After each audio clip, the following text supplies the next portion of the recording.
Here's the bread recipe we're going to follow that came with our starter. You can see that it's split into three separate parts, something you do the morning before you want bread, the night before you want bread, and then the next day where you take the dough, put it in the pans, let it rise, You're and gonna then take bake the it off. starter and it will have separated in your fridge. You're gonna put it in a big old bowl. You're not gonna add too much, but it usually rises all the way up to here, and this is a nice big bowl. You're gonna add 2 cups of warm water, about 95 to 100 degrees, so just warmer than body temp. Half a cup of sugar, 2 cups of flour, and you're gonna stir all that, whisk it together. I'll show you a quick picture of, or a video of how it looks at the end.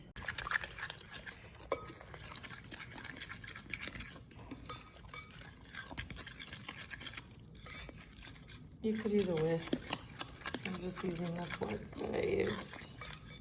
So it's pretty thin. You see all the bubbles? That's our buddy. The sourdough yeast.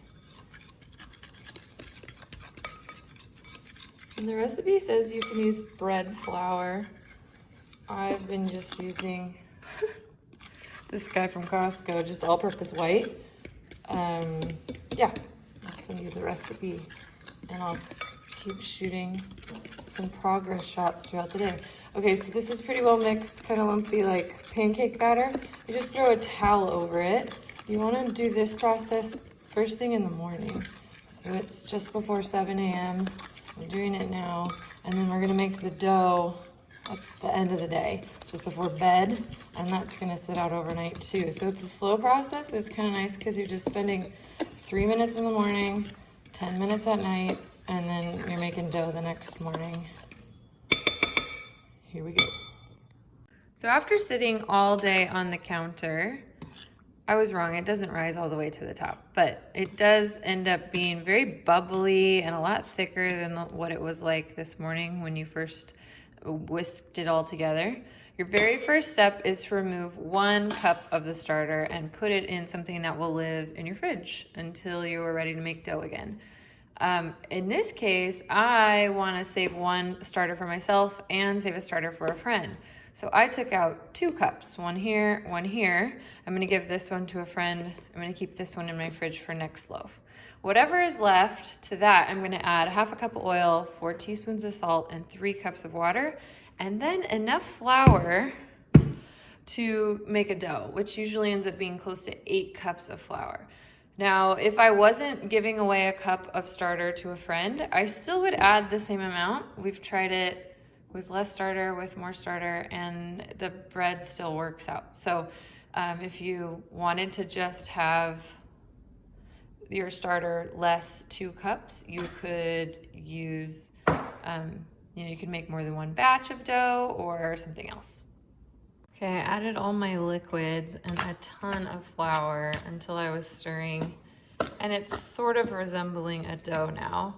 And then I put a really generous pile of flour on my counter, and I dump it out onto the flour and I start kneading.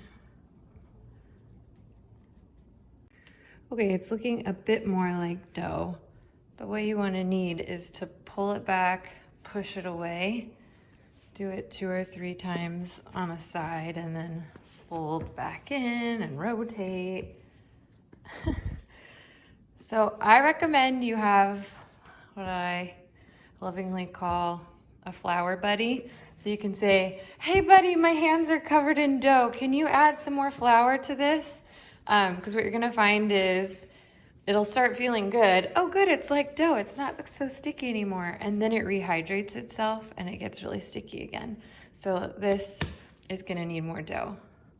I don't have a flour buddy, so I'm using this here cup. I'm just gonna sprinkle across the top and it gets much more manageable again. Okay, so you're gonna end up kneading at least 5 to 10 minutes. I shouldn't say at least 5 to 10 minutes, 10 minutes tops, I wanna say. And you'll notice right now the dough is kind of, if I stretch it out, see how it's kind of shaggy? I'll show you at the end of kneading how smooth it gets. So again, it's just pull it back. You're making it It's a little gluten strand stretch or something like that. I don't really know. I've watched enough YouTube videos about making dough. I should know by now, but I don't. So you're just pulling and stretching. But look, see how it rehydrated again? It was doing fine with all that extra flour, and then it's not. Don't be afraid to add it. You want it to stay the consistency where it'll pull off the counter instead of this shardy, where it leaves shards on the counter. If you have a pastry scraper, that's helpful, but not necessary. Your hand can do it. If you have tile with a grout, I used to do this on my kitchen table because I had tile with grout and I didn't have an awesome counter like this one.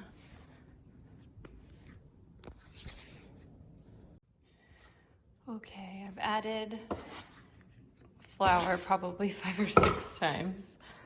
And again, it keeps rehydrating, but it's a little bit less sticky. So see how I can put my hand in and it's not coming off.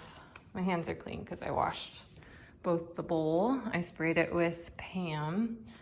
And see how I can pull it off the counter? So it makes a huge ball of dough. It's a bit, it's supposed to be satiny. What do you think? Satiny? It looks a lot like what I showed you at the beginning in my mind. But I've been at it for 10, 15 minutes, maybe even longer. So it's definitely keeping together better. It's not stretching on the counter. And if it does stretch, I can kind of roll it around and it goes with it, you know? So this is gonna be where I stop. So I'm gonna take this dough ball and throw it in this bowl.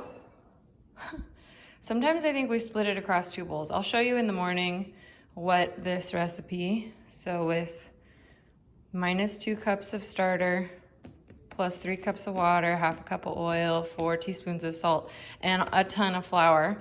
I'll show you how full it is in the morning. It'll definitely be over the bowl, hopefully not on the counter.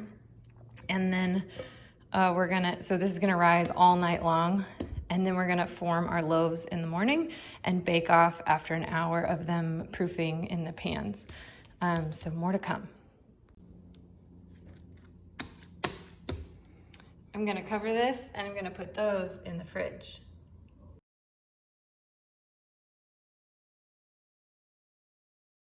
It's morning and look at this thing.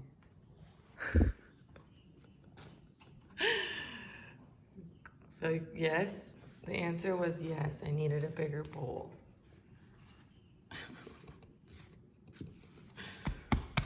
Okay, so today you're gonna dump this out.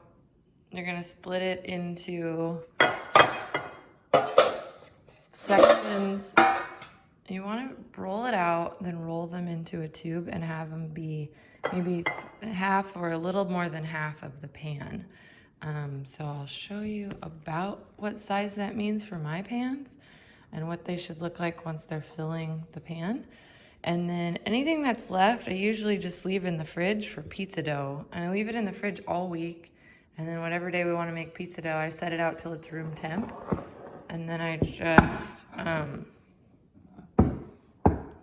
set it out till it's room temp and then put it on a pan, cover it with sauce and cheese and bake it off. It's super simple. This looks sticky, but it's actually not bad. So there's something that happens while it sits that lets it chill out a little bit. Okay, I'm gonna cut with, if you don't have a pastry cutter, you can totally do this with just a knife. Okay, that's gonna be one of mine.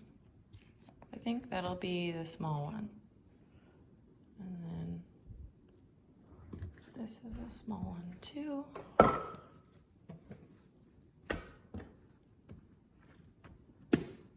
And then that's a bit more.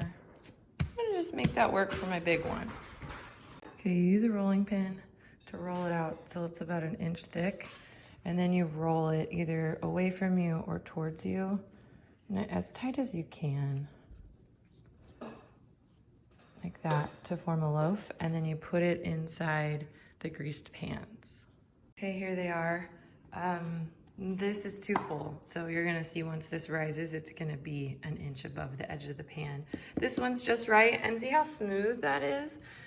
These stuck to the counter a bit, and they're gonna be a little uglier, but it should be fine. Here's one I baked last week in these little silver pans. We're gonna let them sit and proof for, yeah, you can see it's a little mottled, but when it cooks, it gets a firm crust on it. So that should be good. So we're gonna let them sit in here for an hour with a towel over them. They're gonna rise a bunch, and then we're gonna throw them into a 375-degree oven.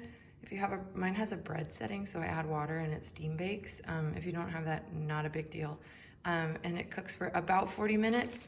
Oh, before we put them in, we're gonna brush them with butter. I have room temperature counter butter, so I just take that and spread it over.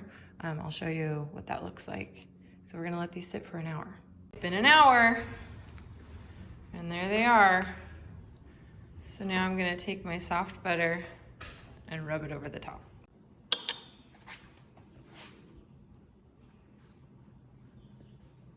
This is optional. You can also spritz it with water. It helps the crust darken a little bit. Sometimes it comes out of the oven a little too pale. This will get you a more yellowed topping. And you can melt the butter and pastry brush it on.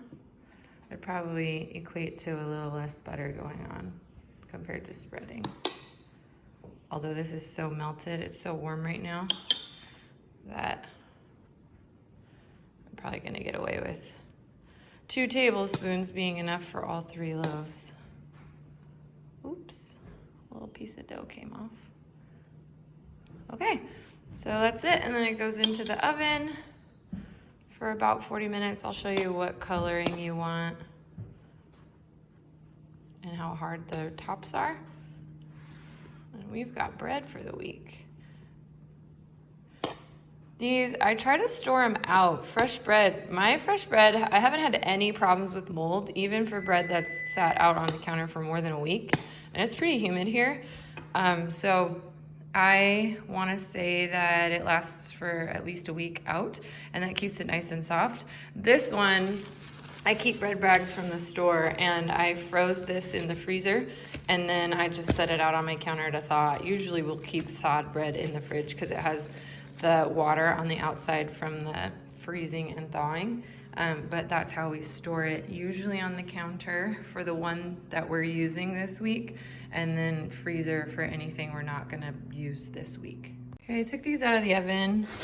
This one I took out first, and I let it cook about 10 more minutes, and then I took this one. So you can see this has a better color, and the base is a little bit more cooked. You leave it in the pan for 5 minutes, and then you set them out on a cooling rack to cool. I'm being lazy by setting them there. The huge one, look at it. It looks ready. See how it's nice and golden brown? So I would think they cook for more like an hour, but I would start at 40 minutes and then just keep checking them every 10 minutes or so. Okay, here's the big guy. Remember when I said it was too full in the pan? That just shows you what I was talking about, right? Yeah, it doesn't hurt. It's still gonna be delicious inside, but it won't fit in my bag of bread, that's for sure.